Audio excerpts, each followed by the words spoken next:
సుష్మా స్వరాజ్ ఒకతే మంచిది తెలంగాణకు సహకరించింది. మీరా కుమారి మన అమ్మ సోనియమ్మ నిర్మాత రోజు పాదాలకు నమస్కారం చేయాలి. ఇంటికి ఒక ఫోటో మా కార్యకర్తలు పెట్టుకోవాలి. ఈ తెలంగాణ ఇంటికి ఒక్కటి పెట్టుకోవాలి 4 కోట్ల ప్రజలు. అందుకే డౌట్ వస్తుంది. సుష్మా స్వరాజ్ మంచిదని చెప్తాడు, మీ రేవంత్ రెడ్డి RSS అది మంచి నాకు చెప్పినా మరి నేను చెప్పినా అదే మరి మంచిదని చెప్తాను. మంచిదంటే పని చేసింది, పని చేసింది. బీజేపీలో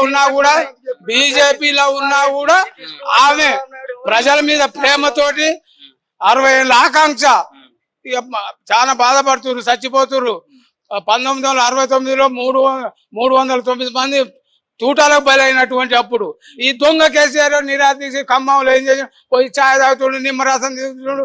ఆడిపోయి మళ్ళీ వచ్చి మనం ఆ కొడుకు బిడ్డ వచ్చి అమ్మ మన ఆయన చచ్చిపోతాడు ఏమో తీసుకో ఉండని అని ఆడున్న సలహాదారులు ఇస్తే అప్పుడు సోనియా గాంధీ తెలంగాణ ఇస్తే బయట